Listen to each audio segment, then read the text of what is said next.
ରାଉରକେଲାର ପ୍ରଗତି ଉତ୍କଳ ସଂଘ ଆୟୋଜିତ ଉତ୍କଳ ଗୌରବ ମଧୁସୂଦନ ଦାସଙ୍କ ଜୟନ୍ତୀ ଓ ଆଲୋଚନା ଚକ୍ର ଆସନ୍ତା ଏପ୍ରିଲ 28 ତାରିଖ ଦିନ ସଂଘ ପରିସରରେ ଥିବା ମଧୁ ମଣ୍ଡପଠାରେ ଅନୁଷ୍ଠିତ ହେବ ବୋଲି ଜଣାପଡ଼ିଛି।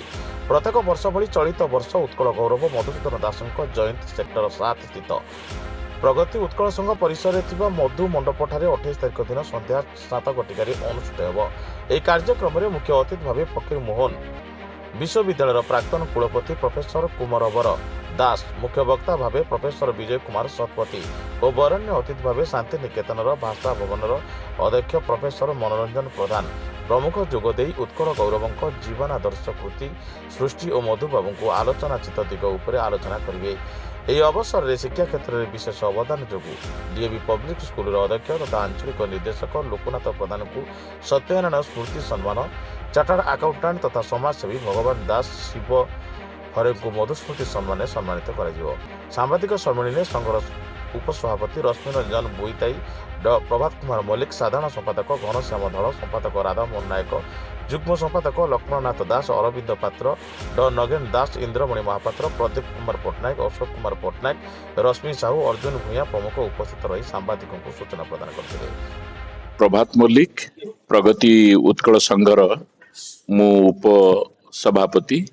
आमर एप्रिल 28 तारिख रे जो मधु जयंती मधुसूदन उत्कल गौरव मधुसूदन दास जो जन्म जयंती पालन हुए, यह एक रूटीनाल कार्यक्रम प्रतिवर्ष पालन करा जाए एवं समग्र ओडिशा रे उत्कल दिवस एवं मधु जयंती पालन आरंभ करिवारे प्रगति उत्कल संघ थिला पायोनियर बा पथिकृत।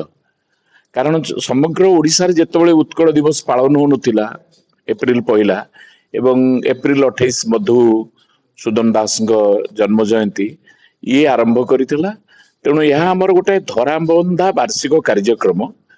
किंतु ए वर्ष ये जो सांबादिक सम्मेलन रो विशेष प्रयोजन है कारण प्रति वर्ष आमर सिविक सेंटर रे आयोजन करा जाय थाए, किंतु जेहेतु सिविक सेंटर रो रिनोवेशन कार्य चली आमे प्रथम पर्याय प्रगति उत्कल संघ परिसर रे होतला, एथर एई परिसर रे आमर एई कार्यक्रमटी हब आयोजन करिछु।